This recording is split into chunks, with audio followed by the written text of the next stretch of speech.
자, 시작하겠습니다. 초막절은 우리나라 말로 장막절이라고 부르고 히브리 말로 수콧. 여러분들 해보시죠. 수콧. 영어로 이제 Feast of Tabernacle. Tabernacle은 장막으로 표현되기도 하고, 또 텐트. 여러분 텐트 아시잖아요. Feast of Tent라고도 부르고, 또 Feast of Booth라고도. 부스는 왜 무슨 컨퍼런스 이런 거 할 때 부스 차려놓고 이렇게 하잖아요. 그렇게 부르기도 합니다. 그리고 또 우리나라 말로 수장절이라고도 하는데. 이게 이제 영어로는 수장절을 어떻게 번역을 하냐면 Feast of Ingathering이라고 부릅니다. Ingathering은 뭐냐면은 다 모여드는 날이라는 거예요. 다 모여드는 날. 이제 이것이 곡식들을 추수해 갖고 곡식들을 다 알곡을 이렇게 모아드린다는 의미도 되지만, 모든 구원받은 하나님의 백성들이 이제 하나님의 구속사가 다 끝나고 모든 하나님의 백성들이 한꺼번에 다 모여든다는 그런 의미도 있습니다. 자, 레위기서의 이 초막절에 규례를 보시면 7일간 지키게 됩니다. 여러분, 이게 참 재밌는 게 1월절기, 봄절기죠. 그리고 7월절기, 6개월 상간에 있는 7월절기가 어느 정도 이렇게 약간은 대칭적인 구조를 이루고 있다는 걸 여러분들이 아셔야 됩니다. 1월절기도 보면 이제 세 절기가 있죠, 그죠? 중간에 여름절기, 오순절 말고도 6월절, 그리고 무교절, 초실절 있죠. 여기도 세 절기가 있습니다. 나팔절, 대속제일, 초실절이 있는데, 물론 이제 세부적으로는 다르지만은 그 중간에 또 일주일이 되는 절기가 또 있어요.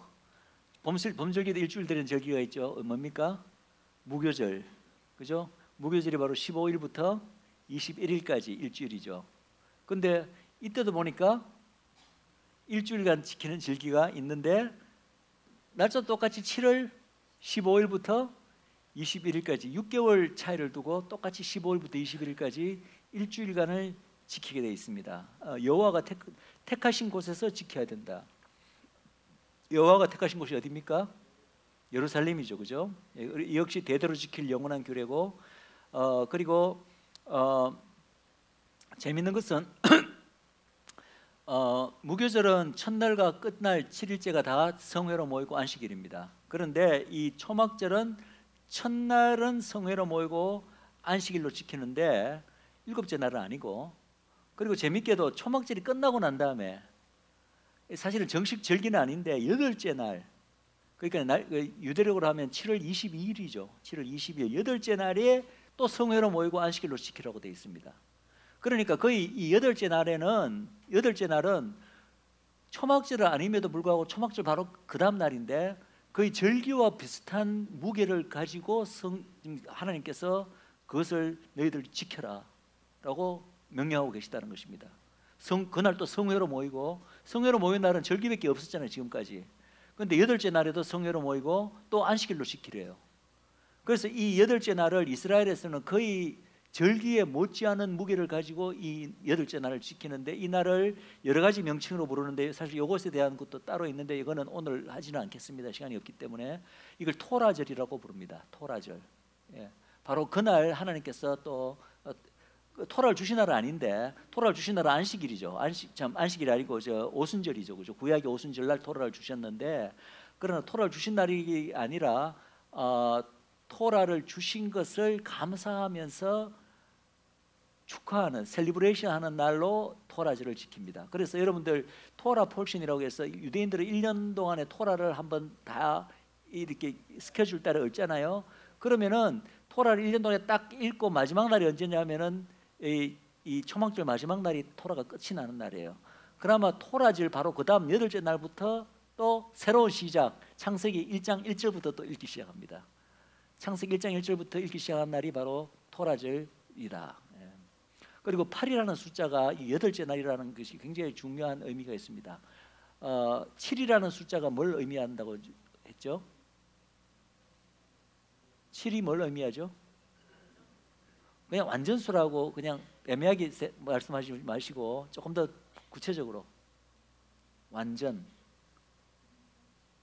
7이라는 숫자는 하나님이 시작하신 일을 끝낸다, 완성하신다는 의미입니다. 뭐든지 하나님이 시작하신 일이 끝이 난다, 완성을 한다, 완결 짓는다는 뜻이 7이라는 의미입니다.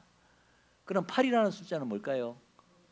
새로 시작하는 날입니다. 새로 시작하는 날. 그래서 여러분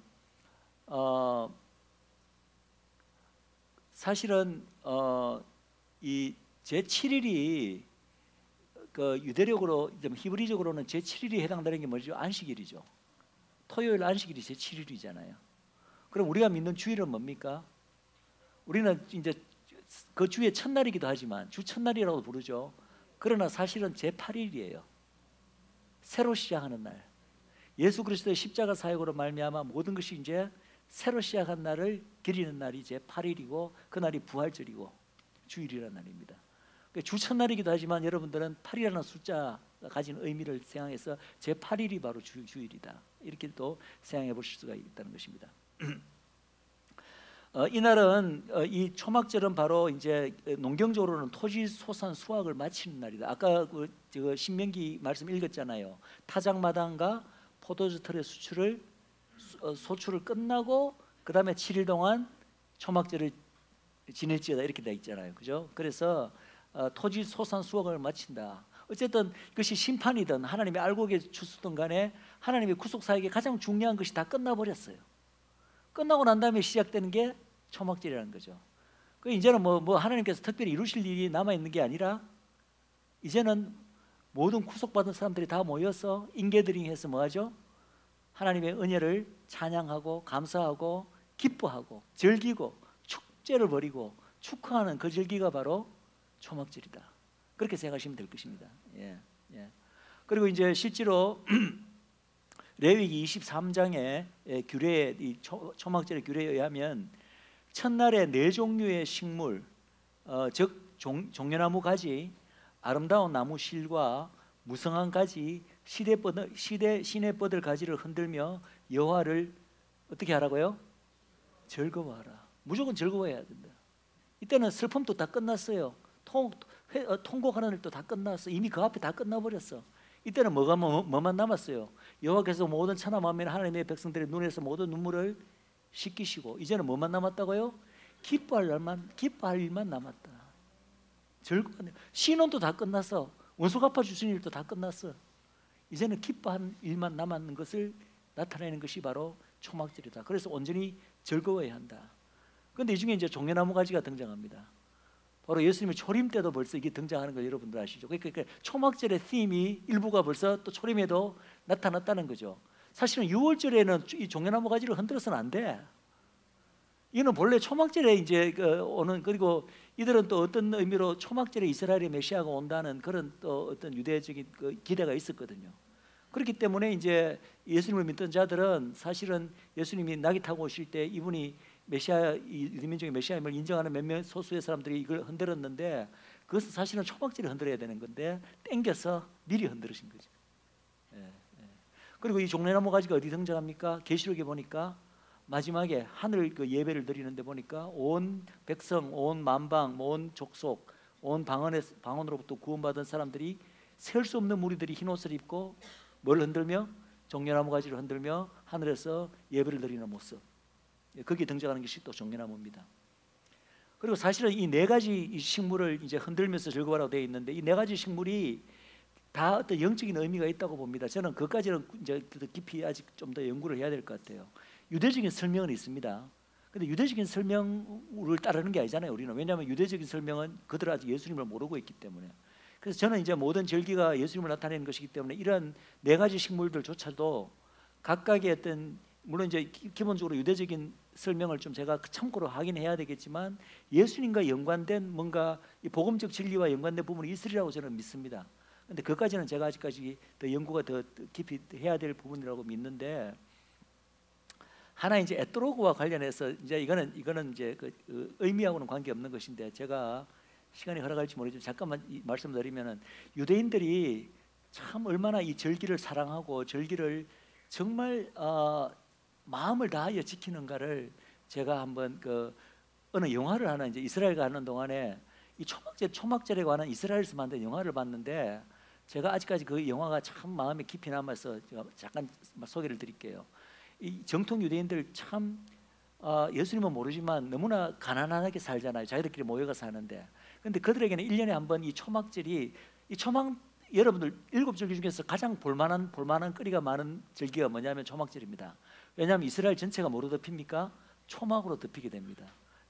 뭐 예수님을 참 하나님을 믿든지 안 믿든지 일반적인 그 세속적인 그 유대인들조차도 절기 다 지키고 안식일 다 지키잖아요, 대부분은.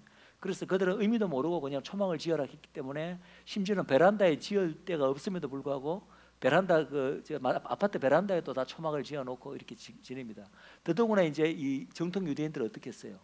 굉장히 이 절기를 중요하게 여기고 특별히 초막절에 이제 마당에 초막을 지어놓고 기간 내도록 일주일 내내 거기서 지내기도 하고 그 식사도 거기도 하고 특히 지나가던 그 나그네들 자기들도 못 살고 없는데도 나그네를 초청해서 이제 같이 이제 식사하면서 그 초막절을 그렇게 즐거워하면서 지냅니다. 그런데 이제 어느 그 정통 유대인 가정에 대한 소개 이야기인데 초막절 규례 안에 이 에트로그 우리나라 말로 아름다운 나무 실과라고 되어 있는데 이게 뭐냐면은 에트로그로 불리는 그 유대 과일인데요. 초막절에 쓰이는 과일인데 이것을 이제 사실은 이들이 이제 미리 준비를 해놓거든요.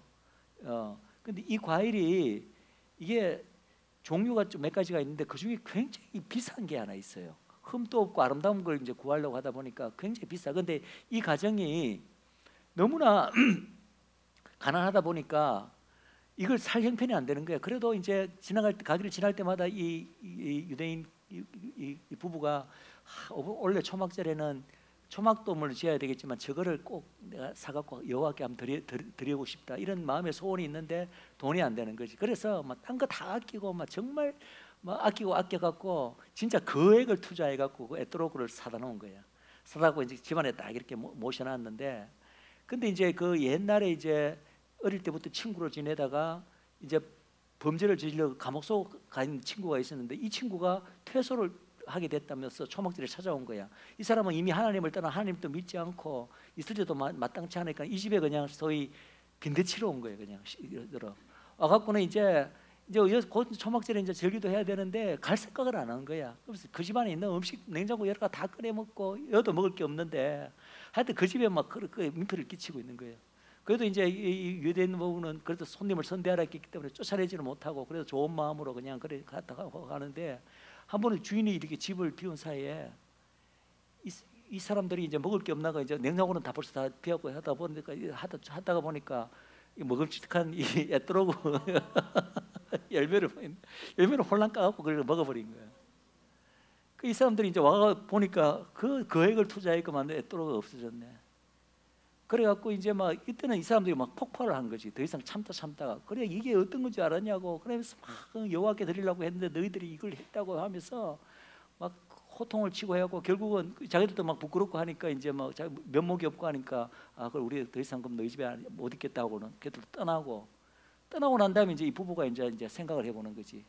우리가 이게 여호와께 드릴 이 열매가 아무리 이렇게 귀중하더라도 이들은 아직 여호와를 모르고 지금 떠나간 여호와께 떨어져 나간 양들인데 그들이 어떻게든 초막절 기간에 특별히 손님들을 선대하고 해야 되는데 그들이 왔는데 이거 아무리 여호와께 드릴 이걸 먹었다고 해서 우리가 아직 여호와의 사랑을 그들에게 전하지도 못하고 그렇게 막 폭언을 해서 이들을 쫓아낸 게 이게 우리가 잘한 것인가 하나님 앞에 회개를 하는 거예요.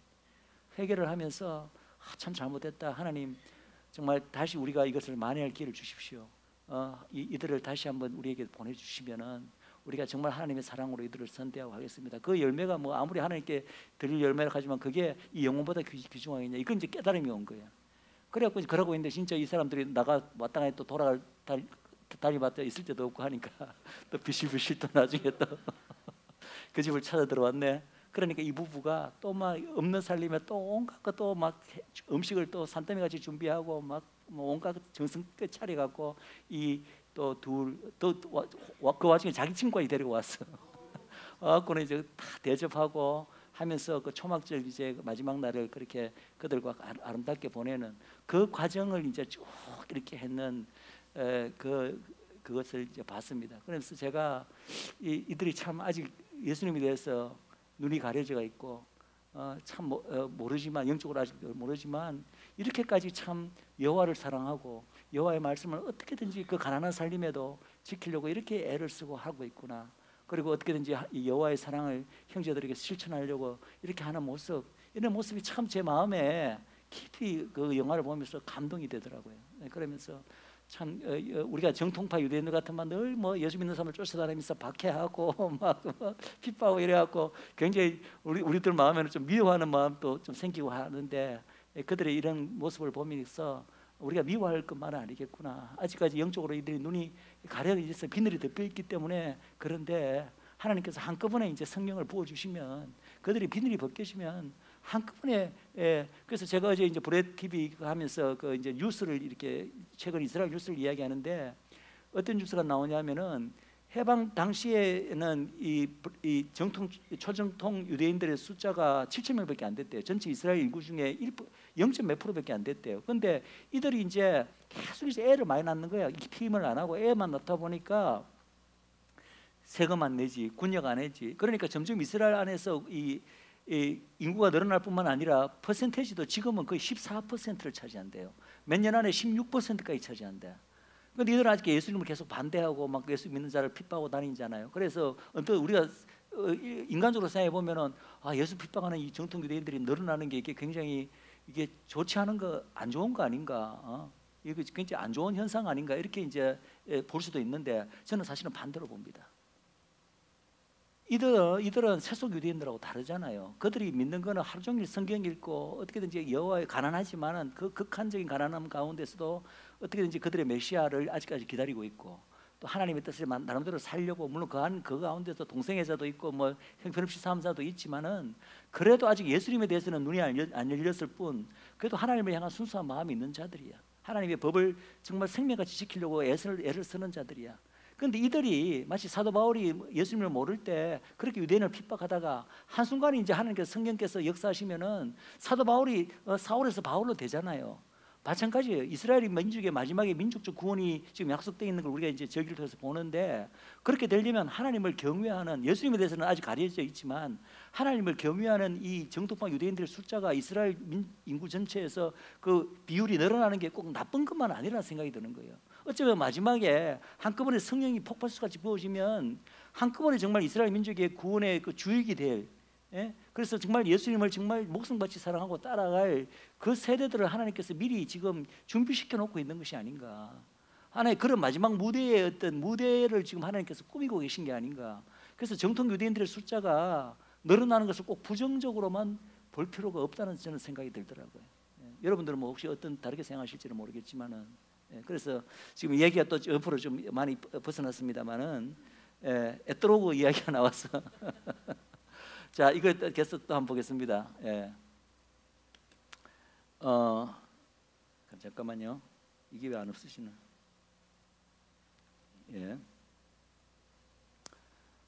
그리고 이제 이날이 이제 아까 말씀드렸듯이 반드시 7일 동안 초막에 거하라 이렇게 돼 있고, 그리고 이 초막에 거하는 이 초막이 수콧이죠, 그죠? 수콧이 우리나라 말로 숫꽃이에요. 바로 아브라함이 아니고 야곱이 라반의 집을 떠나서 에스를 만나러 돌아올 때 그때 처음 묵었던 그 지명 장소가 숫꽃이잖아요. 우리나라 말로 숫꽃으로 번역돼 있죠. 그 히브리 말로 말 그대로 초막이에요. 수콧이고 그다음에 이스라엘 백성이 이제 출애굽에서 아까 말한 요셉의 그 해고를 취한 장소 이름이 뭐였죠? 숫꽃. 그 숫꽃이 바로 수콧이에요. 이 초막을 얼마나 수콧이다. 그 자체가 굉장히 또 의미심장하죠. 자, 초막절의 그럼 의미는 무엇인가? 초막절의 의미라기보다 초막에 거하는 의미. 하나님께서 7일간 초막절 기간 동안에 무조건 초막에 이제 있으라고 하는데 그 의미는 무엇인가? 그냥 개 집 정도 크기로 지어 놓거든요. 그래서 실제로 그 안에서 이스라엘 사람들이 잠을 조금 크게 지은 사람들은 그 안에 자기도 하는데 춥기 때문에 사실은 그래서 자기는 힘들거든요. 그래서 그냥 지어놓고 식사 정도만 잠깐 거기서 하고 잠은 아파트 와서 자는 게 오늘날 이제 대부분 유대인들이 실제로 그렇게 하기는 합니다. 그렇지만 어쨌든 초막을 이제 만들고 거기서 지내야 되는데 저는 이제 그것의 영적인 의미가 첫 번째 의미는 바로 우리에게는 여러분들 성경에서는 초막 혹은 장막이라고 부르죠, 그죠? 태버네클 혹은 텐트. 근데 고린도후서에서는 우리가 이 땅에 사는 동안에 우리가 입고 있는 이 육신의 몸을 장막이라고 부릅니다. 장막이랍니다. 그리고 우리가 히브리서에서도 믿음의 장에서도 이야기하지만 우리가 이 땅에 거하는 우리의 삶은 뭐의 삶이라고요? 나그네적인 삶이다. 우리가 이 땅에서 육신의 장막을 입고 이 땅에서 거하는 삶은 마치 우리가 초막 안에, 장막 안에 임시로 거하는 나그네적인 삶이란 것입니다. 그리고 그렇다면 우리가 궁극적으로 가게 되는 우리에게는 본향이 있고, 본향은 하늘 본향이 있고 하나님 나라의 본향이 있고, 그 하나님 나라의 본향에 가면 우리는 또 다른 장막 안에 거하게 되는데, 그 또 다른 장막을 이제 성경에서는 뭐라고 이야기하면은 하늘의 장막 혹은 둘째 장막이라고 부릅니다. 그 하늘의 장막, 둘째 장막이 뭘 의미하는지 여러분들 아시겠죠? 우리가 휴거하고 난 다음에 입게 되는 신령한 몸, 영화로운 몸을 성경에서는 하늘 장막 혹은 둘째 장막이라고 부른다는 것입니다. 그래서 바로 초막절에 이 7일간 초막에 거한다는 그 자체가, 이스라엘 민족이 초막이 언제 거했습니까? 광야 기간 동안에 초막이 거했잖아요. 그리고 나중에 이제 가나안 땅에 정착하고 난 다음에도 해마다 초막절에 7일간 초막 안에 지내게 하는 의미는 너희들이 광야 생활에 초막에 지냈던 그것을 기억하라는 거잖아요. 그럼 40년 동안의 광야 생활은 바로 우리가 영적으로 바라본다면 우리가 하나님의 백성이 영원히 갈 그 집이 따로 있고, 마치 이스라엘 백성이 가나안 땅에 이제 그들에게 궁극적으로 갈 집이 따로 있는데, 광야는 임시로 지내던 기간 동안에 임시로 초막에 지냈던 기간인 것 같이, 그거와 마찬가지로 우리 역시도 영원히 가게 될 하늘 장막 본향이 있는데, 우리가 이 땅에 사는 곳은 나그네적으로 잠시 우리가 이 땅에 그냥 이 육신을 입고 지내는 삶이다. 그렇기 때문에 그걸 항상 너희들은 잊어버리지 말고 기억하라.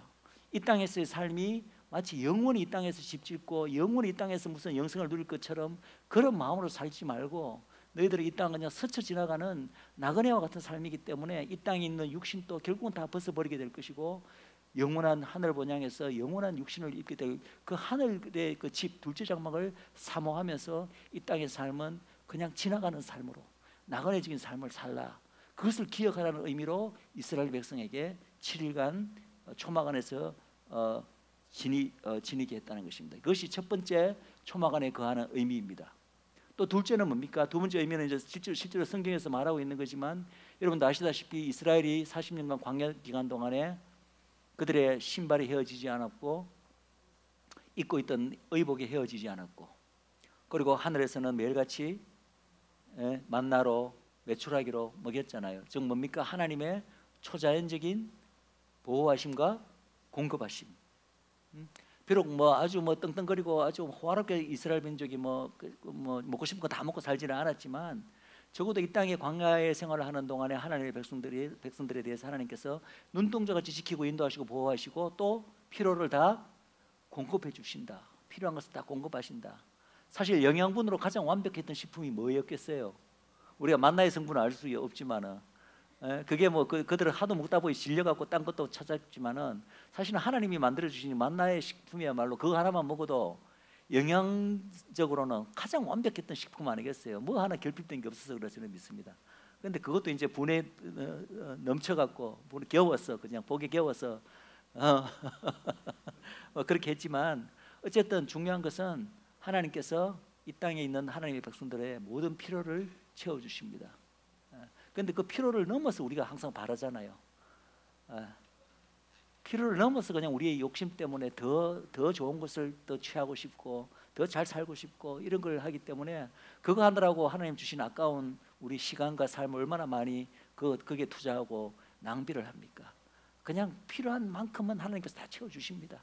그것만 채워지면 더 이상 우리는 그게 더 이상의 욕심은 접고, 우리의 모든 시간과 물질과 에너지를 어디다 쏟아야 되겠죠? 하늘나라 하나님의 나라와 의를 위해서 여러분들이 투자하시고 손는 여러분들이 되시길 바랍니다. 바로 그것을 기억하라는 것입니다.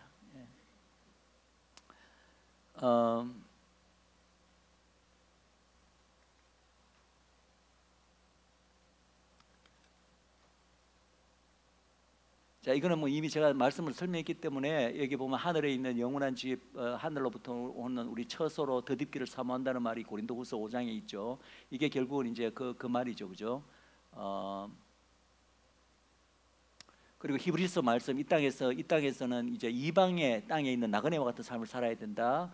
그리고 이 땅에서는 그냥 이스라엘 민족이 장막에 거했다. 그래서 이스라엘 민족이 사실은 농경 민족이 아니잖아요.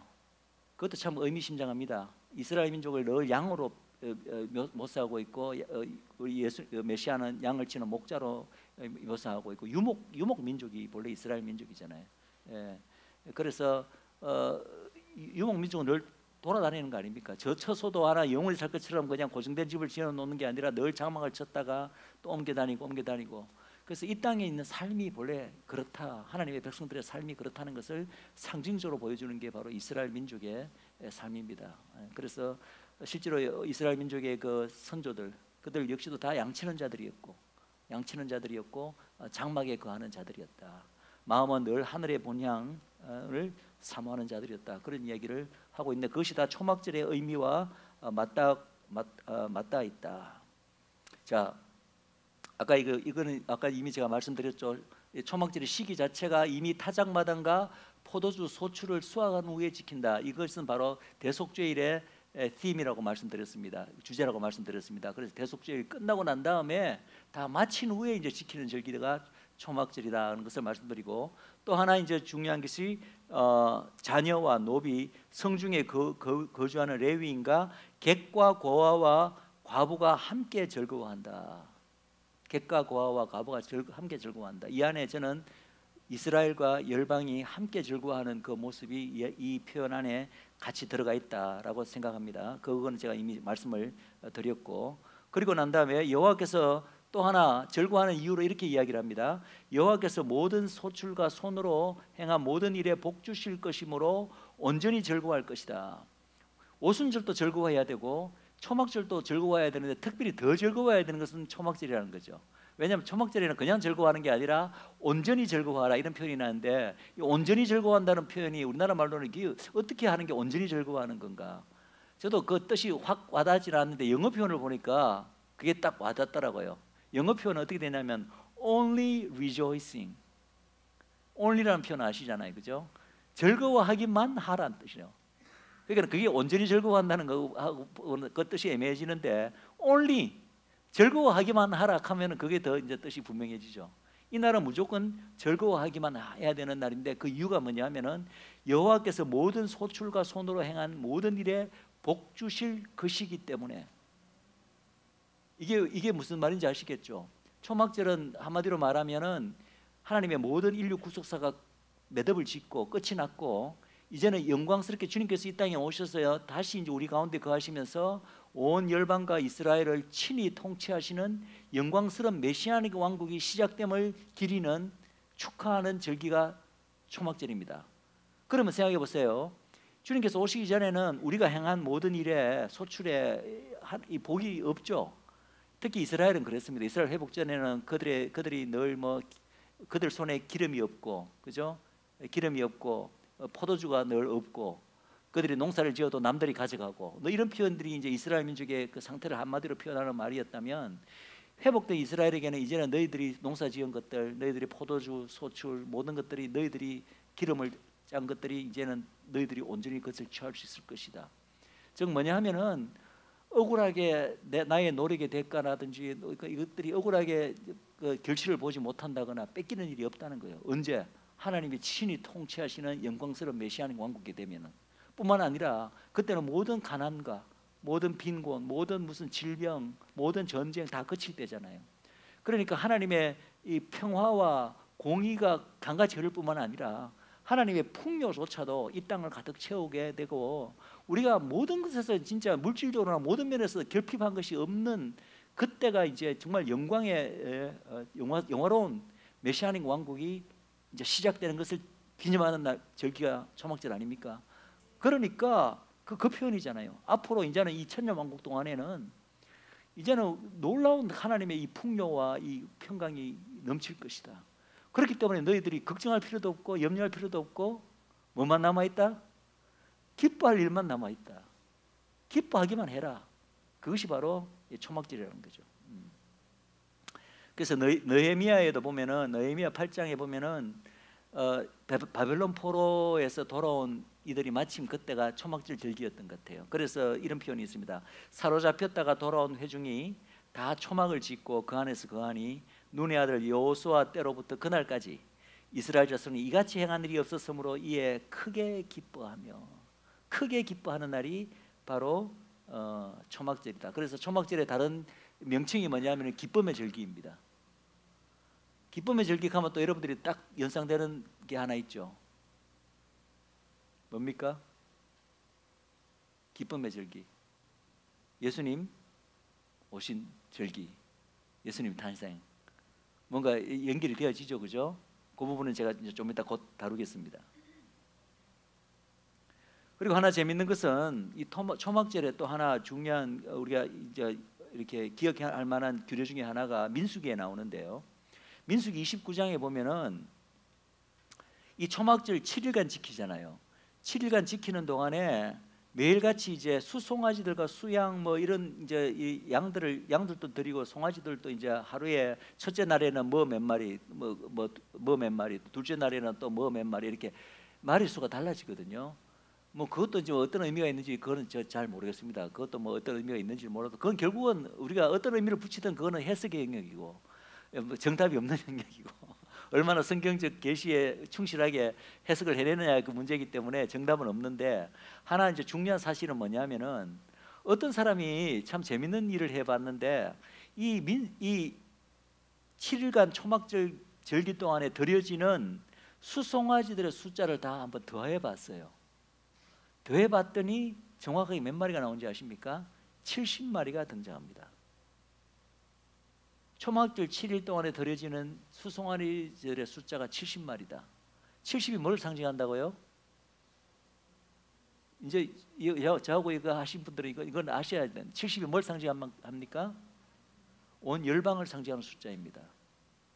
이스라엘을 상징하는 숫자는 12, 12지파.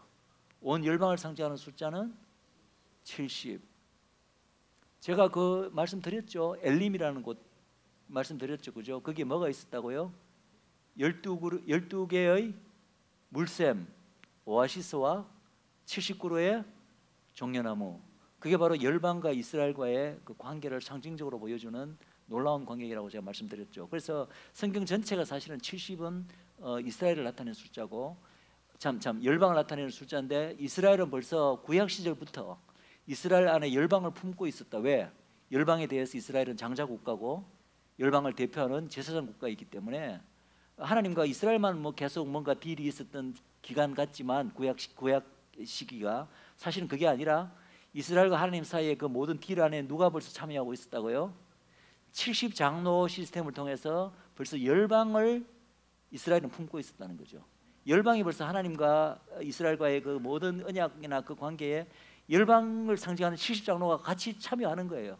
그것은 곧 장차 열방 역시도 하나님의 이 구속 사역 안으로 들어와서 하나님의 백성이 될 것을 미리 구약에서 예표적으로 보여주는 놀라운 어떤 그 그림이라고 제가 말씀드렸습니다. 그런데 그 중에 또 하나의 그림이 여기 있는 거예요.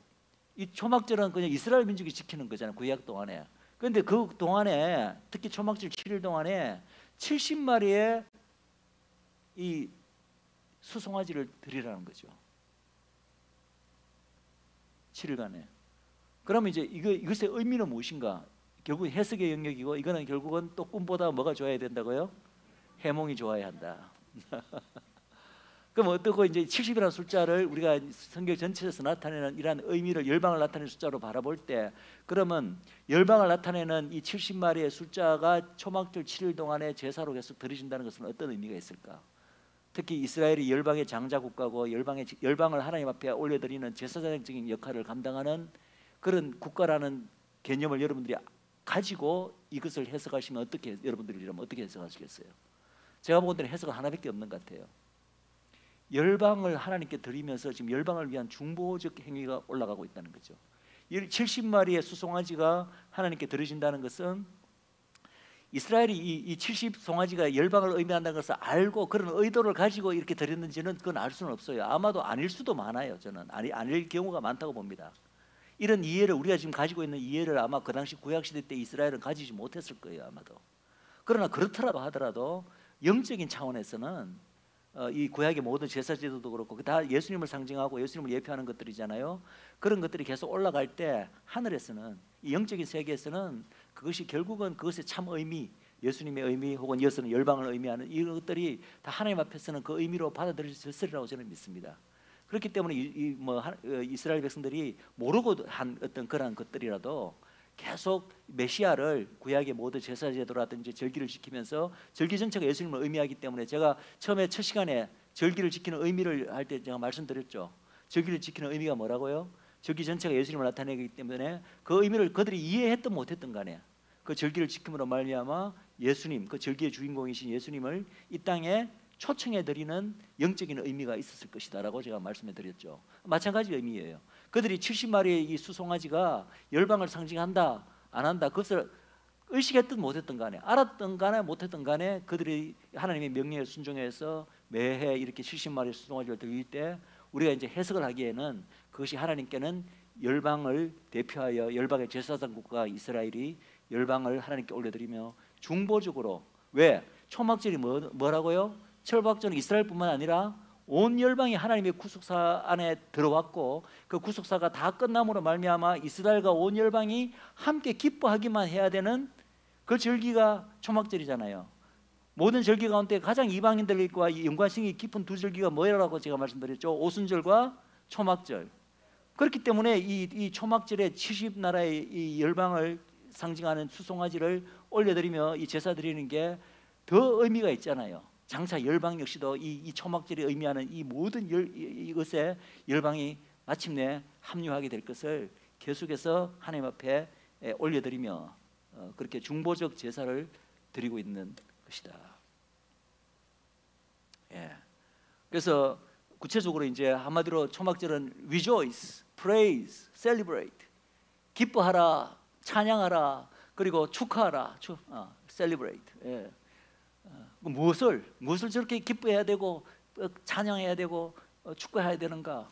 그것은 제가 이미 다 말씀드렸습니다. 하나님의 구원이 마침내 이루어졌다. 7천년 하나님의 구속사가 마침내 완결되었다. 그리스도는 이미 재림하셨고 대속죄를 재림하신다 그랬잖아요. 재림으로 인해서 앞으로 이제 그분이 친히 통치하시는, 이스라엘 12지파도 통치하시고 온 열방을 예루살렘에서 통치하시는 영광스러운 메시아닉 천연왕국이 이 땅에 이제는 도래했음을 우리가 기뻐하고 셀러브레이션하는 절기가 바로 이때다. 그렇기 때문에 이때가 이 초막절의 별칭이 뭐라고요? 모든 구속받은 하나님의 백성들이 모이는, 이제는 다 결집하는 그런 절기다. 그래서 the feast of ingathering, ingathering이 뭡니까? 다 모여든다는 그런 의미라고 말씀드렸죠. 그래서 구속받은 모든 하나님의 백성들, 이 안에는 이스라엘도 포함되고 열방도 포함됩니다. 이방인들도 포함됩니다. 그들이 함께 모여드는 절기가 초막절이다. 그래서 이사야서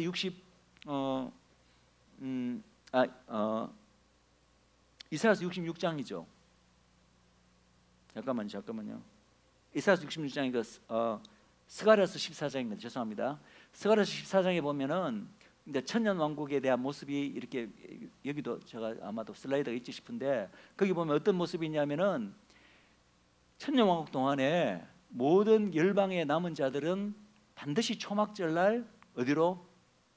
예루살렘으로 다 모여들어서 예루살렘에 계신 그 여호와를 만나 뵙고 그분께 경배를 드려야 된다. 그때 초막절에 오지 않는 나라들에 대해서는 하나님께서 어떤 저주를 내리신다?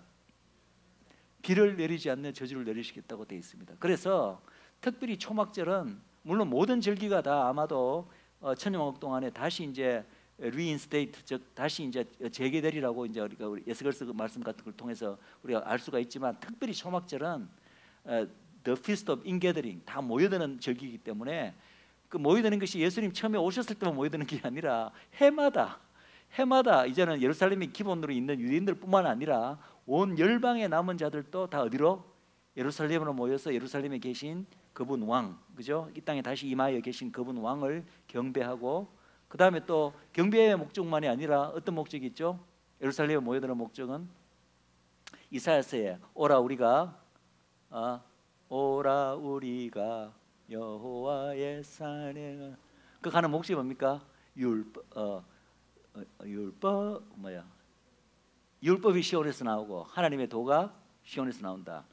즉 모여드는 목적이 뭐란 얘기예요? 율법과 하나님의 도를 배우기 위해서. 왜냐하면 그거로 하나님께서 가르쳐 주시잖아요. 우리도 지금 뭐 법을 지켜야 되는데 법의 공포 없이, 법의 가르침 없이 무조건 어떻게 법을 지킵니까? 하나님의 법으로 이제는 하나님의 왕국, 천년 왕국이 통치될 터인데 그때 살아가는 모든 하나님의 백성들 하나님의 법을 알아야 될 거 아니에요. 그래서 하나님의 법을 가르치는 어떤 교육의 중심지, 예배의 중심지가 이스라엘의 예루살렘이기도 하겠지만, 그러나 그쪽으로 해마다 모여드는 이유가 또 하나는 그곳에서 율법이 공포되고 하나님의 도가 가르쳐지고, 그 가르치는 역할을 이제 아마 중심적으로 하는 민족이 아마 이스라엘 민족이 될 것이다. 그때 역시도. 왜냐하면 그들은 늘 열방에 대해서 제사장 국가이기 때문에. 원래 구약 시대 때 가르치는 역할 누가 했습니까? 율법을 가르치는 역할? 서기관들이 있잖아요. 서기관들은 제사장 집합니다. 제사장들이 하는 제사만 집전하는 게 제사장이 아니라 하나님의 율법을 가르치는 역할 역시도 제사장들이 하거든. 참 제사장 집화가 하거든요. 그 이스라엘 민족이 그 역할을 합니다. 여러분들도 근데 그 역할에 동참합니다. 왜? 우리 역시 이스라엘의 접붙여진 자들이기 때문에. 그래서 모든 구원받은 하나님의 백성들은 신령한 몸을 입고 천사같이 되어서 아마 그 일에 같이 동참을 하리라고 봅니다. 어쨌든 그래서 그것을 기뻐하는 것이고, 그 다음에 또 이때 틀림없이 이제 이스라엘과 온 열방의 왕이신 예수님께서 이제 천년왕국을 시작하시면서 큰 이제 어린 양의 혼인잔치라고도 부를 수도 있고, 어떤 사람들은 이것을 왕의 대관식이다. 왜냐하면 이제 그분이 친히 통치하시는 그분의 왕국이 시작되는데 왕으로서 등극하시는 그 대관식이 있어야 될 거 아니에요. 그래서 천년왕국 시작할 때 틀림없이 그런 왕의 대관식이 있을 것인데, 그 대관식을 아마도 어떤 사람은 어린 양의 혼인잔치와 동일시하는 사람이 있습니다. 이거는 물론 이제 신학적인 입장 따라 좀 다르게 말하는 사람들이 있어요. 어떤 의미냐면은 환란 전 휴거를 믿는 사람들은 교회가 미리 환란 기간으로 올라가서 주님께서 지상 재림하는 동안에 그 7년 대환란 동안에 하늘나라에서 이미 어린 양의 혼인잔치를 치른다고 이렇게 주장하는 사람들이 있습니다. 그건 환란 전 휴거를 믿는 사람들이 주장하는 것입니다. 제가 그 말이 틀렸다고 말하는 게 아니라 그럴 수도 있겠지만, 그러나 이제 환란 후 휴거를 믿는 사람들은 주님께서 마지막에 이제 지상 재림하실 때 그때 휴거도 같이 동시에 일어나고, 오셔서 이 땅에서 천년왕국을 시작하실 때 그때 이제 왕의 대관식 겸 어린 양의 혼인잔치가 그때 치러질 것이라고 이제 그렇게 이야기를 합니다. 그래서 그거는 뭐 휴거에 대한 입장 따라서 다르게 이야기를 한다는 거죠. 그리고 또 우리가 무엇을 기뻐해야 되나? 또 기뻐하는 이유가 있습니다. 이제 우리가 장막이라고 얘기했을 때는 이스라엘 민족이 장막 안에 거하는 거잖아요. 초막절 기간 동안에. 그런데 사실은 그 장막에 거한다는 의미가 두 가지 의미가 있습니다. 이스라엘 하나님의 백성이 이제 이 땅에 사는 동안에 장막에 거한다는 의미도 있지만은, 또 하나는 이게 굉장히 중요한 의미인데, 여호와 하나님 그분이 인간의 장막 안에 들어오는 것을 기념하는 의미가 또 초막절의 장막절의 의미 안에 있습니다. 그게 바로 예수님의 탄생과도 관계된 문제예요. 예수님의 탄생이 뭡니까? 의미적으로 바라보면 영이신 하나님께서 이 인간의 육신의 장막 안으로 들어오신 사건이 바로, 이걸 우리는 신학적으로 어떻게 표현하죠? 그것을 성육신이라고 표현합니다. 성육신. 신학적 이제 서구적 신학적 표현으로는 성육신 사건인데, 그것이 히브리적 구약적 표현으로는 어떻게 표현되냐면은, 성육신이라는 표현은 구약에 안 나오는 표현이잖아요. 태버네클링입니다. 태버네클링. 즉 장막하신 사건. 하나님 영이신 하나님이 육신의 장막 안으로 들어오신 사건이에요. 그게 태버네클입니다. 그래서 상징적으로 보여주는 게 뭔지 아십니까? 광야에서 모세가 장막을 지어서 어떤 일이 발생했습니까? 그래서 완성했을 때 여호와의 영광이 장막 안에 셰카야나의 영광이 가득 차게 됐죠. 솔로몬 성전이 완공되어서 봉헌할 때 어떤 일이 발생했습니까? 갑자기 여호와의 영광이 솔로몬 성전에 가득 차서 막 찬양하던 레위인들이 막 뒤로 넘어지고 그런 일이 발생했죠. 근데 놀랍게도 요한복음 1장에서 요한 사도가 어떻게 합니까? 하나님의 그 영이신 하나님께서 영광이 이제 요한복음 1장에 나오는 표현이죠. 표현이 어떻게 돼 있죠? 그분이 우리 가운데 거하시니 갑자기 영광과 진리가 충만하더라, 이렇게 돼 있나요? 1장 은혜와 진리가 충만하더라. 예, 그 구절 전체를 한번 읽어주십시오. 요한복음 1장에 그분이 우리 가운데 거하시니 이랬나? 요한복음 1장 말씀이 육신이 되어 우리 안에 거하시니 보니 은혜와 진리가 충만하더라. 이게 바로 태버네클입니다. 영이신 하나님께서 말씀이 육신이 되어서 우리 육신 그 장막 안에 거하니까 은혜와 진리와 하나님의 영광이 충만하게 빛나는 것. 그것이 구약의 예표적으로 보여진 사건이 바로 장막을 완성했을 때 셰카야나 영광이 그 안에 가득 차게 되고 솔로몬 성전이 완공되었을 때 그 안에 하나님의 셰카야나 영광이 가득 차게 된 것입니다. 그래서 제 말의 포인트는 뭐냐면은 바로 하나님이 영이신 하나님께서 인간의 육신 안으로 들어오는 그것이 바로 또 초막절의 굉장히 중요한 의미 중에 하나라는 것입니다. 우리 하나님의 백성이 이 땅에 이제 육신의 장막을 입고 그냥 초막에 거하듯이 나그네적으로 살아가는 것도 하나의 의미가 되지만 하나님이신 영이신 하나님께서 인간의 육신을 입고 하나님의 백성 가운데 함께 거하시기 위해서 육신의 장막 안으로 장막해 들어오시는 사건이 바로 또 초막절의 중요한 하나의 의미가 된다는 것입니다. 예. 이것만 말씀드려도 여러분들이 그러면 예수님이 이 땅에 태어나신 사건하고 바로 그걸 말하는 거네. 그러면 그날이 그 예수님의 탄생 날이 어느 날이 되면 제일 맞겠어요? 그러면 의미적으로 볼 때는 초막절에 되면 딱 맞겠죠. 의미적으로는 그죠? 근데 놀랍게도 초막절일 가능성이 가장 높다는 증거가 있습니다. 그걸 제가 좀 이따 뭐 보여드릴게요. 그래서 근데 예수님의 예수님의 그 초림으로 오신 것도 그렇지만은 더 중요한 것은 예수님께서 이제 재림하시잖아요. 재림할 때 어떤 모습으로 그냥 순전히 영으로 재림하십니까? 다시 이제 신령한 이 피지컬 바디 육신을 입고 이 땅에 다시 오시는 거예요. 그리고 오셔서 어디 계세요? 예루살렘에 계시잖아요. 그곳에서 그분이 친히 지으신 그 성전에서 천년간 온 열국과 이스라엘을 다스리면서 그 계시잖아요. 즉 뭐냐면은 바로 초막절이 그분이 통치하시는 메시아닉 왕국을 의미하고 셀리브레이션하는 의미가 있는데 또 하나의 의미는 바로 하나님이신 그분이 이미 초림으로도 육신 가운데 장막을 하셨지만 재림으로도 또다시 우리 안에 거하시기 위해서 실제로 그죠? 이 땅에 다시 장막하신다는 거예요. 신령한 몸을 입고.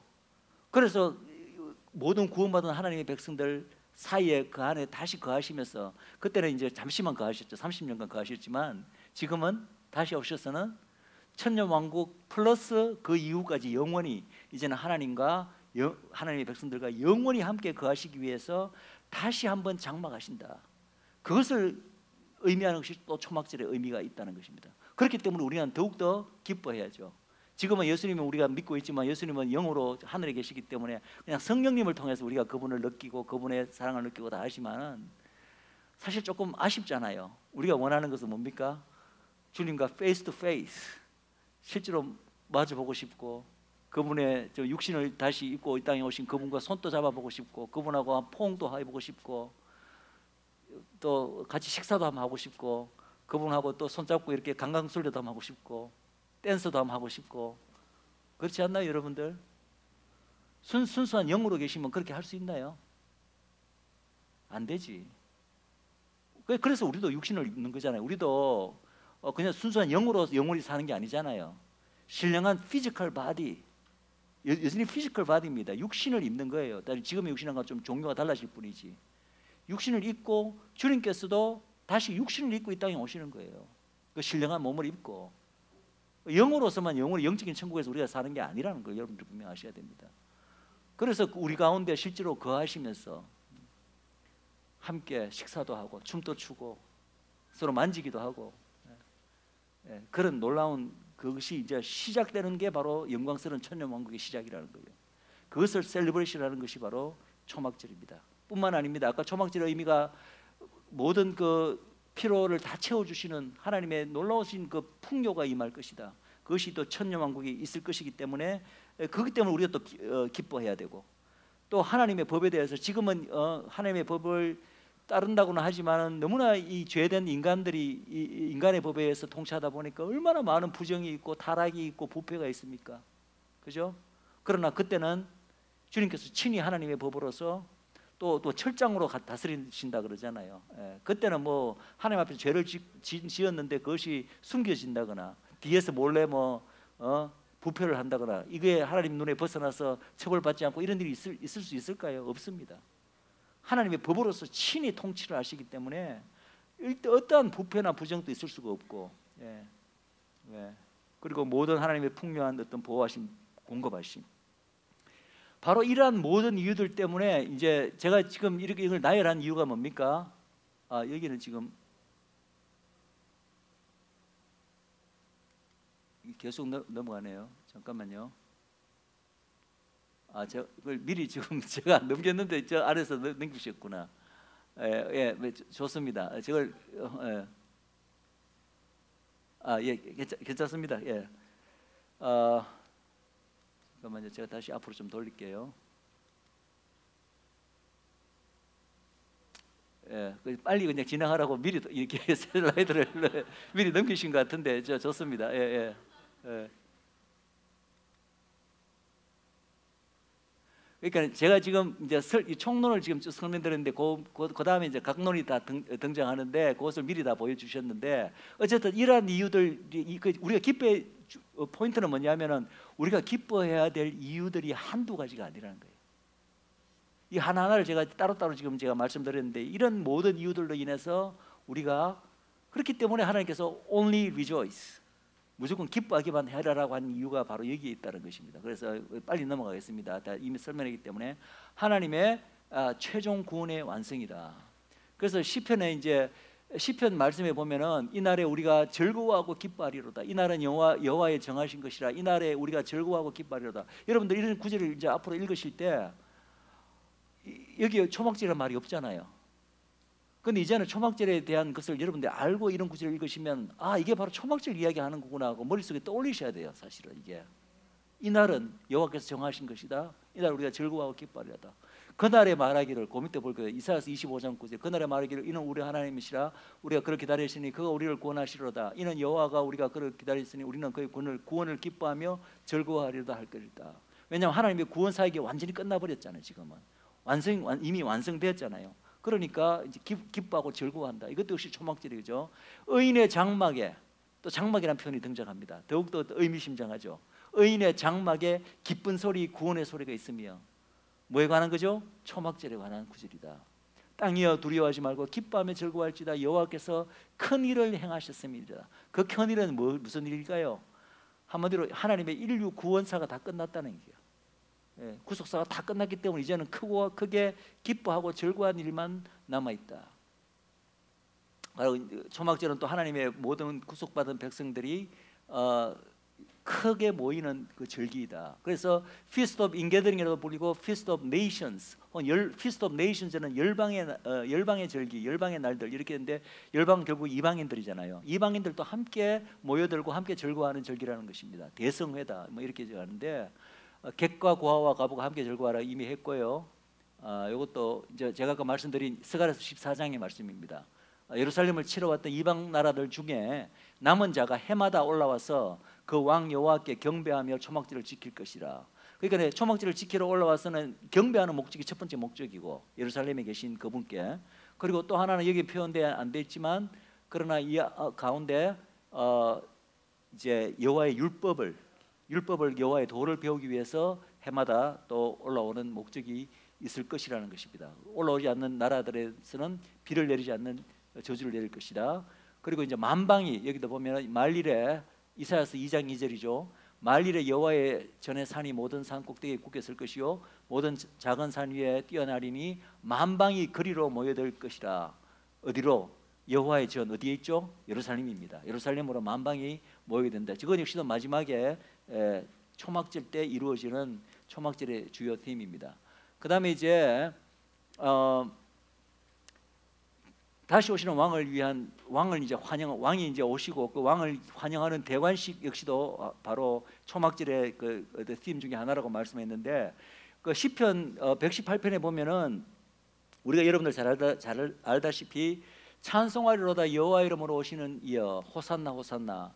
예수님께 낙이 타고 오실 때 이스라엘의 일부 백성들이 그렇게 환영했잖아요. 그리고 예수님께서도 마태복음 23장에 너희가 찬송하리로다 나의 이름으로 오시는 이여라고 하기까지 다시 나를 보지 못하리라고 하신 말씀을 하셨잖아요.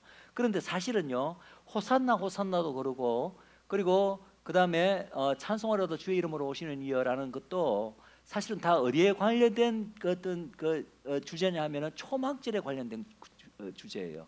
그렇기 때문에 예수님 낙이 타고 입성하실 때 아까 말씀드렸지만 일부가 어떻게 했다고요? 종려나무 가지를 흔들면서 호산나 호산나 여호와의 찬송하리로다 여호와의 이름으로 오시는 이여라고 환영했잖아요. 왜냐하면 그들은 초막절에 그들의 메시아가 올 것을 유대인들은 알고 있었고, 그때 그분이 오시면 우리가 호산나 호산나 찬송하리로다 주의 이름으로 오시는 이여라고 그분을 종려나무 가지를 흔들며 환영해야 될 것을 벌써 유대인들은 알고 있었는 거야. 근데 초림으로 오시는 예수님이 그렇게 오시니까 그분이 그분인 줄 알고 그렇게 환영했다는 거죠. 그건 맞는 거죠. 틀린 건 아닌데 사실은 그들이 기대했던 모습은 아니죠. 기대했던 모습은 다윗의 후손으로서 영광스러운 왕의 모습으로 오셔서 이스라엘을 압박하는 모든 외적들을 다 물리치고 이 다윗 왕국의 영화스러운 그 모습을 회복시켜 줄 분으로 알았는데, 적어도 낙이 타고 오실 때까지는 비록 초라하게 등장하시지만 어쩌면 이분이 이제 며칠 새에 이제 뭐 놀라운 그 왕의 어떤 그거로 발휘해서 로마를 몰아내고 그런 모습으로 이제 등극할 줄 알고 저렇게 했는지는 모르겠어요. 그러나 며칠 후에 어떤 일이 발생했죠? 불과 나흘 후에 십자가에서 비참하게 돌아가셨다는 거죠. 그러니까 이제 얼마나 그때 그 환영했던 사람들이 실망이 컸겠어요. 이 산이 아닌 갭이여 이분이 아니었던 갭이여 이렇게 될 수밖에 없었겠죠. 예수님 제자들조차가 성령 받기 전에는 다 그런 모습으로 그렇게 다 도망갔잖아요, 그죠? 예.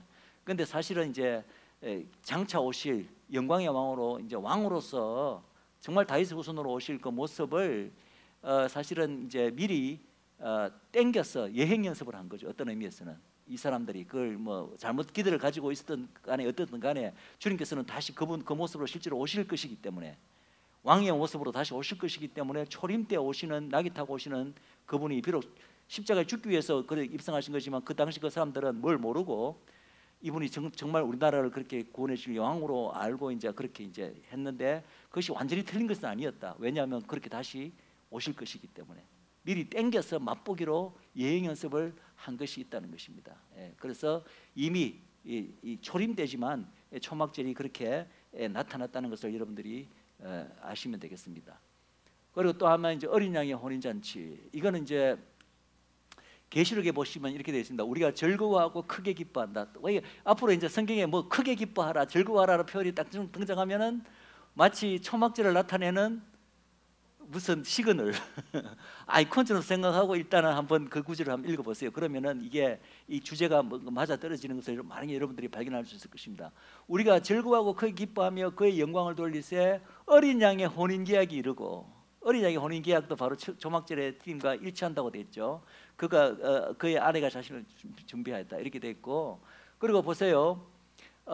여기 이사야서에 보면 이런 참 놀라운 구절이 있습니다. 여호와께서 거하시는 온 시온산과 모든 지폐 위에 낮이면 구름과 연기, 밤이면 화염의 빛을 만들고 그 모든 영광 위에 덮개를 두신다.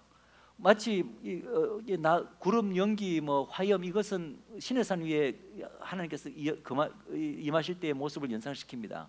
그런데 시내산하고는 차이가 있는 게 있어요. 그 위에 뭐가 덮인다고요? 덮개가 덮인다. 이거는 이제 재림하신 예수님께서 이제 시온산에 영원히 하나님의 백성들 사이에 거하실 때 놀라운 광경을 예언적으로 지금 말하고 있는데, 저 덮개라고 표현되는 히브리 원어가 뭔지 아십니까? 후파입니다. 후파가 여러분들 우리 최 목사님하고 유대인들의 결혼식 공부할 때 여러분들 아마 배우셨으리라고 믿는데, 후파가 뭡니까? 후파. 유대인들의 결혼식에서 굉장히 중요한 역할을 합니다. 마지막에 신랑과 신부가 결혼식을 올릴 때 그 위에 치는 장막이에요. 장막. 그 하얀색의 그 천막, 그 천을 후파라고 부릅니다. 오늘날 또 현대 유대인들도, 하나님을 모르는 유대인들도 자기들 유대식으로 결혼식 하는 거 여러분들 인터넷에 가서 보시면은 손바닥만한 거라도 뭔가 위에 하얀 천으로 위를 덮어 신랑 신부가 그 밑에 써 있습니다. 그래서 결혼식 할 때 위에 이렇게 두르는 그 천도 후파라고 부르고, 옛날에는 혼인잔치를 며칠 했다고요? 7일간 혼인잔치, 어린 양의 혼인잔치, 그죠? 7일간 하잖아요. 7일간 할 때 사실은 첫날 이제 혼인잔치를 치고 나면은 7일간은 무슨 기간입니까? 신방이에요. 신방. 그러니까 신혼 기간. 하객들은 7일 동안 혼인잔치를 이제 축하를 하고 뭐 음식을 먹고 축제를 벌이지만 신랑 신부는 뭐 하죠 그때? 신방에만 있는 거예요. 7일간 하객 얼굴을 안 봅니다. 그냥 둘이만 7일 동안 있는 거예요. 그럼 7일 동안 있는 신방 자체가 하얀 색깔로 위에 덮개를 두르고 이제 지어지거든요. 그것을 바로 또 후파라고 불렀어요. 오늘날에는 이제 그렇게 아마 그렇게 후파 안에 7일간 이렇게 신혼여행을 하는 사람은 아무도 없을 거예요 아마. 초중투파 유대인들 그렇게 하는지 모르겠는데 대부분의 유대인들은 다 어디가 하죠? 결혼식만 치르면은 유대식으로 치르더라도 다 뭐 호텔로 어디로 뭐 다 딴 데로 다 신혼여행 떠나죠. 떠나지 뭐 7일간 이렇게 신방 안에 지내지 않고 그냥 결혼식 할 때만 머리 위에 하얀색이 그렇게 치르고 합니다. 후파입니다. 그래서 중요한 것은 이 후파가 상징하는 것은 뭐라고요? 바로 신랑 되신 하나님과 신부 되신 하나님의 백성들이 마지막에 최종 이제 모든 구속사역이 끝나고 우리가 흔히 말하는 어린 양의 혼인잔치, 혼인잔치를 상징하는 것이 바로 후파인데 놀랍게도 이사야서 2장에 여호와께서 시온산에 거하시며 그 위에 후파를 두르신다고 이렇게 되어 있다는 거예요. 즉 뭐냐면 어린 양의 혼인잔치가 그때 벌어진다는 거죠. 여호와만 시온산에 계시는 것이 아니라 모든 구원받은 하나님의 백성들 신부들이 그 후파 안에 같이 거하게 될 것임을 상징합니다. 그리고 계시록 7장 15절에도 또 초막절에 이 팀이 나와 있습니다. 그러니까 여러분들이 이제 절기를 아시고 나면은 성경 곳곳에 뭐 초막절이다, 오순절이다 이런 명칭이 등장하지는 않아요. 그런 건 이제 구약에만 등장하고 신약에는 등장 안 하잖아요. 그러나 구약에 등장 안 할 때도 뭐 요엘서도 그렇고 시편의 말씀도 그렇고 온데 이제 절기를 알고 보시면은 성경 전체에 절기의 그 주제들이 다 이렇게 막 흩어져 있는 거예요. 그럼 절기에 대해서 여러분들이 모르고 읽으면 그게 그냥 별거 없이 그냥 이렇게 쑥 너무 읽고 지나가지만은 이제는 절기에 대해서 각각의 규례와 의미를 알고 그 구절을 보면 이거 초막절이네, 이거 오순절이네, 이거는 이거 무슨 대속절 시스템이네. 이게 전부 다 여러분들이 이제는 이해가 되시고 그게 아이덴티파이 이게 발견될 거라는 것입니다. 그러면 성경 읽는 재미가 더하겠죠, 그죠? 얼마나 더 재미 있으시겠어요, 그죠? 예. 계시록 7장 15절에 이렇게 되어 있습니다. 그러므로 그들이 하나님의 보좌 앞에 있고 또 그의 성전에서 밤낮 하나님을 섬김에 보좌에 앉으시니가 그들 위에 장막을 치시리니. 왜 장막을 치시겠어요? 혼인잔치. 하나님과 이제는 하나님의 백성들이 한 장막 안에 신랑과 신부로서 함께 거하는 거예요. 그런 놀라운 것들이 이 성경에 온데 이제 흩어져 있다. 중요한 것은 하나님이 다시 이 육신을 입으시고 신령한 몸을 입으시고 하나님의 백성들 가운데 영원히 거하시게 된다. 이 이야기 제가 이미 했습니다. 그래서 이미 광야 성막 이야기했고 솔로몬 성전 이야기했고 그리고 이제 그리스도의 탄생도 사실은 바로 하나님께서 장막하신 사건이기 때문에 틀림없이 장막하신 그리스도의 탄생이라는 것이 구속사에 너무나 중요한 사건인데 그것이 아무 날에나 그게 일어났겠어요? 틀림없이 그 의미에 맞는 날이 일어나지 않았겠어요? 그럼 그 의미에 가장 맞는 날이 어느 날이냐는 거죠. 바로 초막절의 의미에 가장 맞았기 때문에 의미적으로만 본다면 초막절에 태어나시는 게 가장 의미적으로 맞겠죠. 그런데 실질적으로도 초막절에 태어났을 가능성이 가장 많습니다. 자, 그거는 마지막에 제가 클라이막스로 남겨놓겠습니다.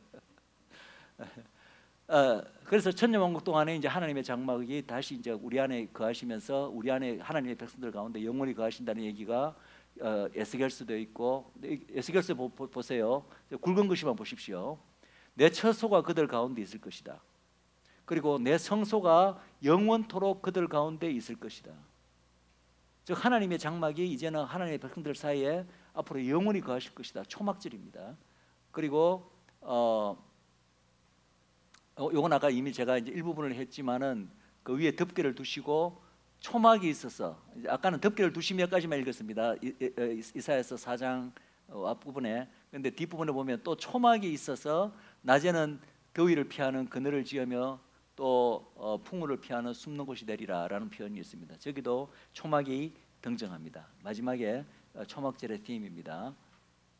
이건 그리고 특별히 이제 이 초막절 팀 역시도 아까 대속죄일의 그 심판의 의미가 천년왕국 끝나서 그 백보자 심판까지도 대속죄일이 그 의미가 이어진다고 말씀드렸잖아요. 초막절도 마찬가지요.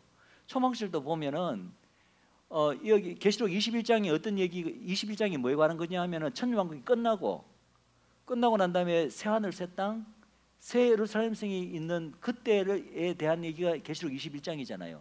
그런데 그때 이런 말이 있습니다. 내가 들으니 보좌에서 큰 음성이 나서 이르되 보라 하나님의 장막이 사람들과 함께 있음에 하나님이 그들과 함께 계시리니 그들은 하나님의 백성이 되고 하나님은 친히 그들과 함께 계셔서 모든 눈물을 그 눈에서 닦아주시니 다시는 사망이 없고 애통하는 것이나 고기나 아픈 것이 다시 있지 아니하리니 처음 것들이 다 지나갔을 것이라. 초막절의 팀입니다. 지금 무슨 말이냐 하면은 초막절의 궁극적인 완성 역시도 대속죄일처럼 예수님의 지상 재림으로 끝이 나는 게 아니라 천년왕국 끝나고 난 다음에 새 하늘 새 땅 그리고 새 예루살렘이 왔을 때까지도 초막절의 팀이 계속된다는 거예요. 그래서 궁극적으로 하나님의 장막이 사람들과 함께 있으면서 하나님이 모든 이들의 눈에서 눈물을 씻으시고 저 말씀이 성취되는 처음 것들이 다 지나가는 저 때가 바로 초막절의 어떤 의미에서는 궁극적인 성취 완성의 때라고 우리가 볼 수가 있는 것입니다. 그리고 뭐 아까 초막절의 또 중요한 팀 중에 하나가 왜 기뻐해야 된다고요? 그때는 넘치는 풍요와 번영, 보호, 하나님으로부터의 안전한 보호, 상급이 있다. 그래서 계속 제가 이제 저기 인용한 구절 가운데 요엘서 말씀, 요엘서가 아까 요엘서가 이제 제가 새 절기가 가을 절기가 한꺼번에 이렇게 있는 그 구절이라고 말씀드렸는데 요 지금 인용된 구절은 특별히 초막절에 관련된 구절입니다. 초막절이라는 말은 한 번도 등장하지 않지만 이게 초막절에 관련된 구절인 걸 어떻게 알 수 있다고요? 보시면은 계속해서 기뻐하면 즐거워할지어다, 기뻐하면 즐거워할지어다 이런 표현이 등장하잖아요. 그러면 그게 바로 초막절의 팀인 거예요. 그런데 왜 기뻐하며 즐거워하는가 그 이유를 이렇게 보시면은 새 포도주와 기름이 넘친다, 마당에는 밀이 가득하고 두개는 새 포도주와 기쁨이 넘친다, 또 모든 것을 너에게 갚아준다, 너희들이 잃어버렸던 것을 모든 것을 너희들에게 보상해주고 갚아주고 너희들은 또 먹되 풍족이 먹는다, 모든 가난과 빈곤이 다 사라진다는 얘기잖아요. 그러니까 이 영광스러운 메시아닉 왕국 동안에 하나님께서 채워주시는 이 넘치는 풍요, 평화, 모든 전쟁이 거치고 이 모든 그 이유 때문에 너희들은 온전히 기뻐하고 즐거워하라고 요엘서에서 말하고 있는데 초막절이라는 단어는 한 번도 등장하지 않지만 저 전체가 다 뭐에 대한 얘기라고요? 초막절의 팀에 대한 얘기다.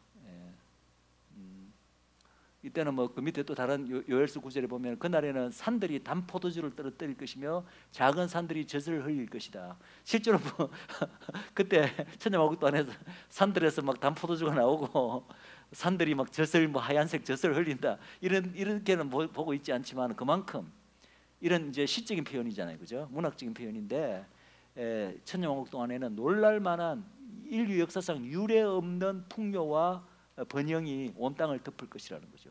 어떠한 핍절도 없을 것이고, 초막절의 힘입니다. 그리고 또 이제 중요한 것은 초막절이 또 왜 기뻐해야 되는가? 하나님의 법에 의해서 온 메시아닉 왕국이 다스려진다. 지금은 그러니까 여러분들 이걸 아셔야 돼요. 많은 사람들이 잘못 생각하고 있는 것이 이 모세의 율법은 끝났다고 생각합니다. 모세 율법은 끝났다고 생각합니다. 그러나 모세 율법은 어떤 의미에서는 끝이 났다고 볼 수 있습니다. 왜냐하면 이제 예수님을 예표하거나 상징하던 것들은 예수님 오므로 말미암아 성전 제도라든지 뭐 희생 제도 이런 것은 다 끝났죠. 그런 것은 이미 쇠해 버린 것이라고 분명히 히브리서에서 이야기하고 있습니다.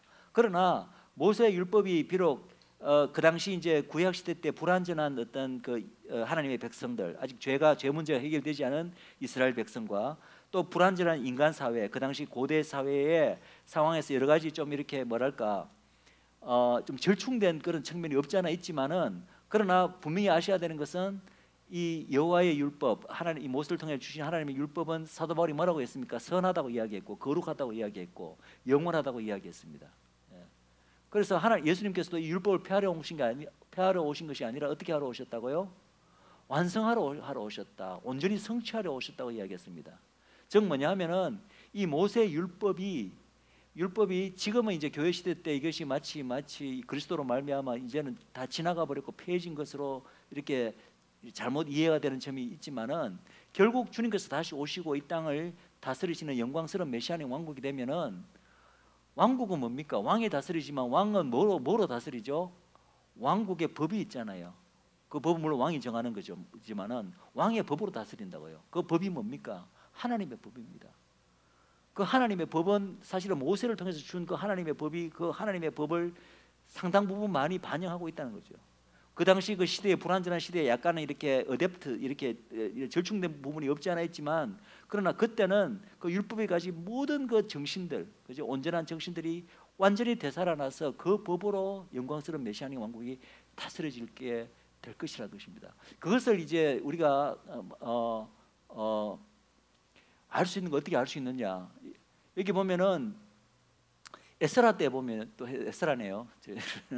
에스라 느헤미야서에 보면은 학사 에스라가 바벨론으로서 귀환한 포로들을 대상으로 영적 대각성 혹은 부흥 운동을 일으킵니다. 그 부흥 운동이 뭐로 부흥 운동을 일으킵니까? 바로 그들이 지키고 있지 않았던, 다 잊어버리고 있었던 여호와의 율법을 다시 회복시키거든요. 그래서 여호와는 느헤미야서 8장 18절에 보면 이런 표현이 납니다. 에스라는 첫날부터 끝날까지 날마다 하나님의 율법책을 낭독하고 무리가 이레 동안 절기를 지키고, 이때 첫날부터 끝날까지, 그리고 이레 동안 절기, 이게 무슨 절기일까요? 이때 말하는 게 초막절이에요. 이때가 초막절기입니다. 그러면 레위기서에는 저렇게 하라는 규례가 안 나오는데 느헤미야서의 에스라가 초막절 절기에 맞춰서 이래 동안에 여호와의 율법을 낭독하고 그것을 가르치면서 7일간 절기를 지켰다는 거죠. 이것은 굉장히 중요한 상징적인 의미가 있습니다. 제가 무교절 7일의 의미를 제가 말씀드렸죠. 무교절 왜 7일을 지키라고 했을까요? 7일이 뭘 의미합니까? 7일은 하나님의 구속사 전체를 의미하기도 하고 하나님의 구속사가 완성될 바로 그때를 의미하기도 합니다. 동시에 마찬가지죠. 초막절 7일 동안에 날마다 하나님의 율법책을 낭독하고 그것을 가르치면서 지킨다는 말은 궁극적으로 초막절이 상징하는 마지막 여호와의 일종의 7일째에 해당되는 하나님의 이 왕국, 메시아닉 왕국이 뭐로 다스려질 것이라고? 여호와의 율법으로 다시 다스려지게 될 것을 상징적으로 나타내는 것이 바로 에스라가 그 7일 동안에 하나님의 율법책으로 이렇게 가르치고 다스렸다는 것입니다.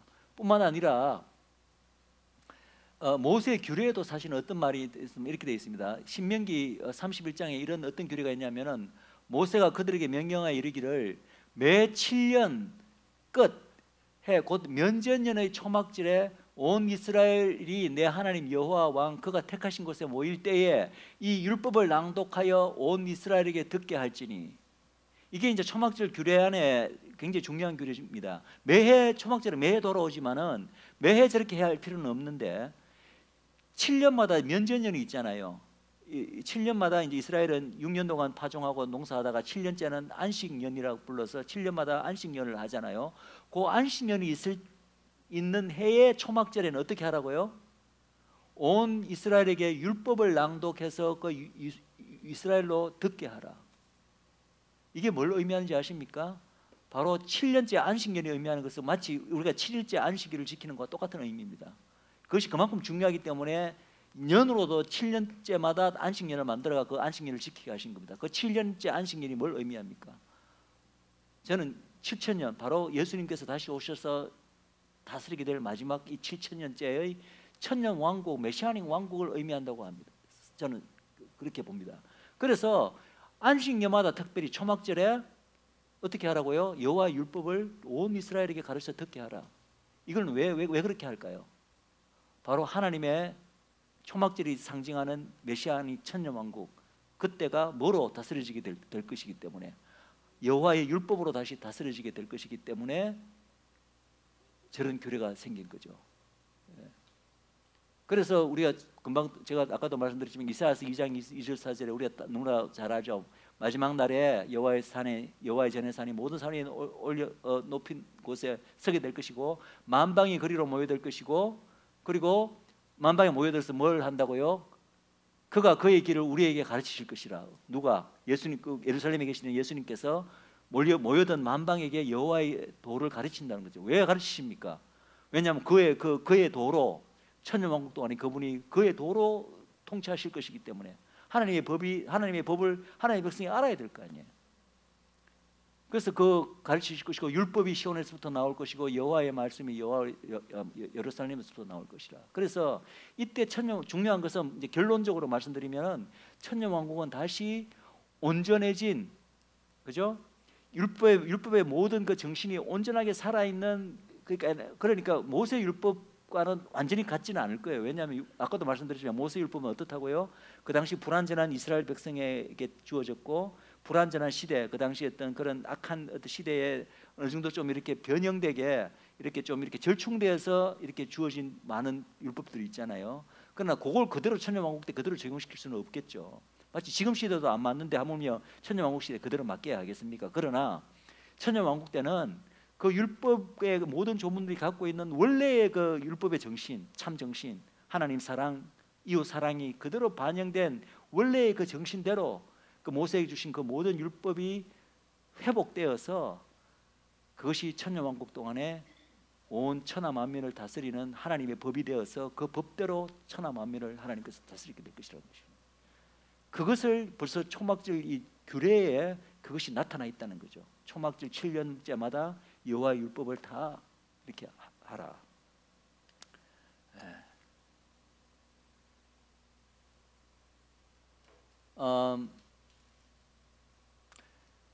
이거는 성경에는 나오지 않는 전통인데요. 신약 성경에 이제 소개되어 있습니다. 신약 성경에 이제 요한복음에 이게 요한복음 7장의 이야기네요. 요한복음 7장에 어떤 얘기가 나오냐면은 이런 표현이 나옵니다. 요한복음 7장 37절 38절을 보시면은 명절 끝날 곧 큰 날에 예수께서 서서 외쳐 가라사대 누구든지 목마르거든 내게로 와서 마시라. 나를 믿는 자는 성경의 이름과 같이 그 배에서 생수의 강이 흘러나오리라 하시니, 저기서 명절 끝날 곧 큰 날이라고 되어 있습니다. 저 날이 무슨 날인지 아십니까? 바로 초막절 끝날입니다. 초막절 끝날이고, 어떤 요 부분에 약간 애매한 부분이 있는데, 어떤 사람은 초막절 끝날이라고 또 이야기하고, 초막절 끝나고 제 8째 날 또 성회로 모이고 안식일로 지키라고 되어 있잖아요. 어떤 사람들은 저 날을 초막절 끝나고 제 8일째로 해석하는 사람도 있습니다.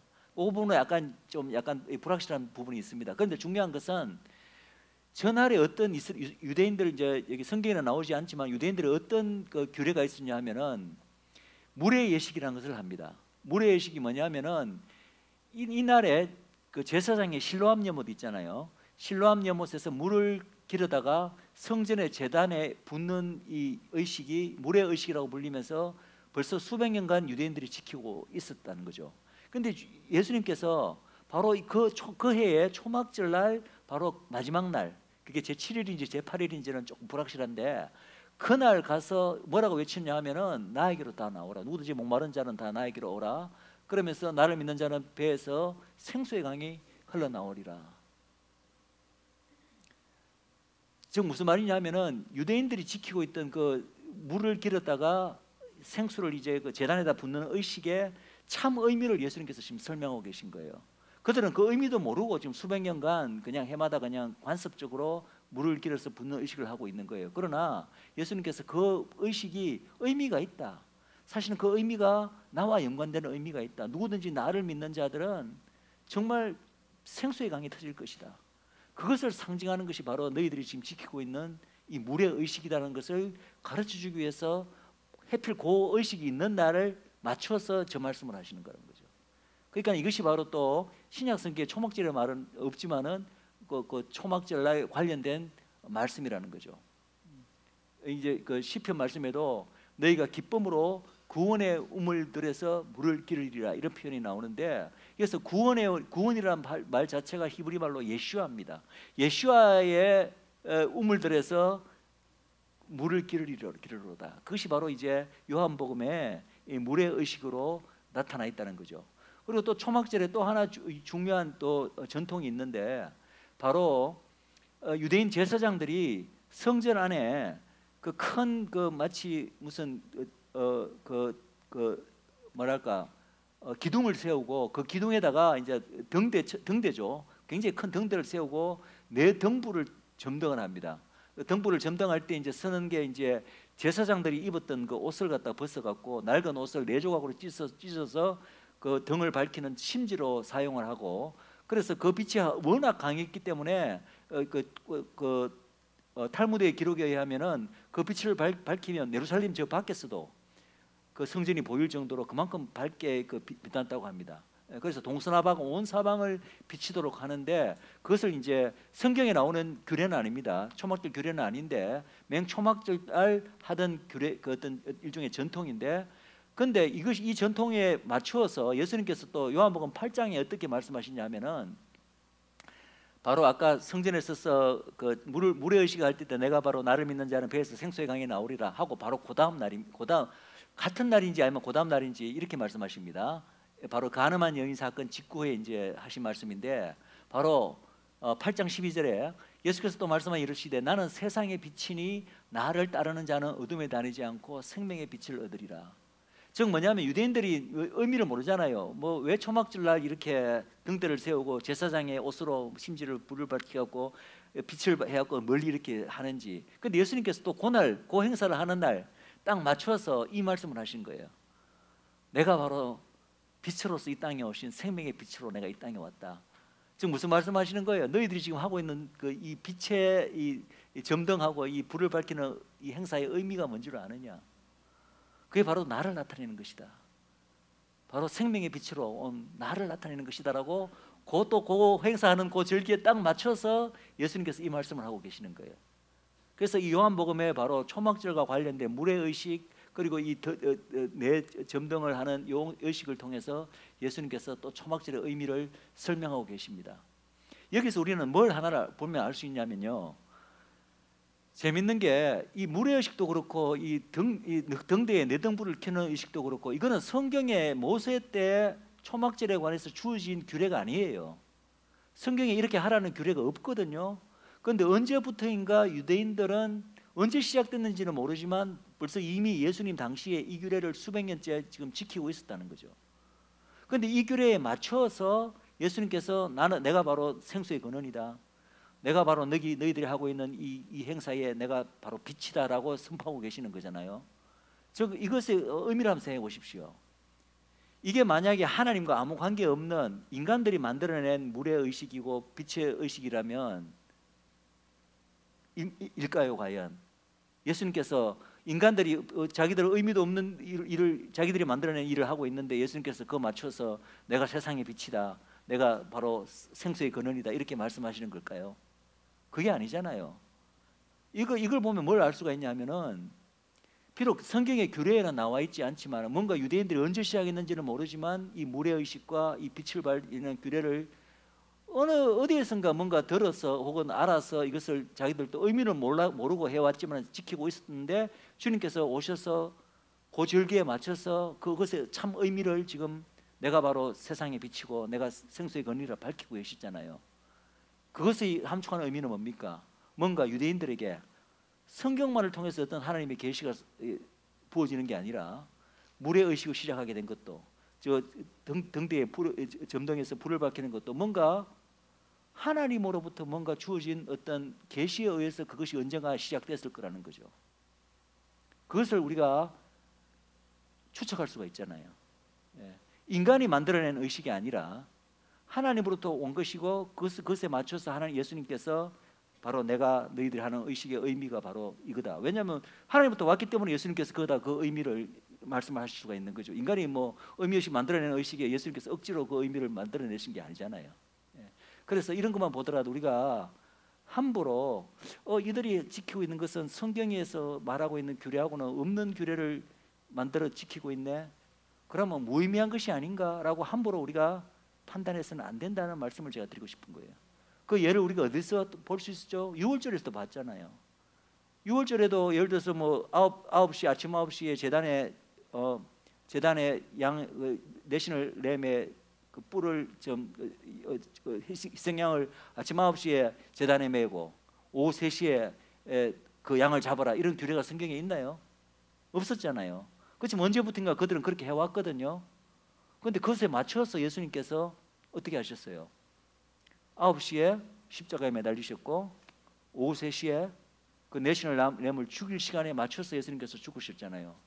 예수님께서 인간들이 만들어낸 그 의식에 맞춰서 내가 일부러 9시에 내가 십자가에 매달리겠다, 내가 3시에 죽어야지 이렇게 해서 죽으신 건가요? 아니잖아요. 근데 그거 다 맞춰서 그 유월절 시간까지만 그래 맞춰서 이루셨잖아요. 근데 그 시간까지는 성경의 규례에 포함 안 되는 거라는 거죠. 그것에서 우리가 하나 엿볼 수 있는 것은 뭔가 그런 규례들이 성경에는 없지만은 그러나 뭔가 유대 민족에게 하나님의 그 제사장 국가를 세운 민족에게 뭔가 하나님으로부터 와서 그들이 그대로 계속 행하고 있었을 것이고 심지어는 그런 데까지 예수님께서 맞춰서 십자가에서 그렇게 그것을 이루셨다는 것을 우리가 볼 수가 있습니다.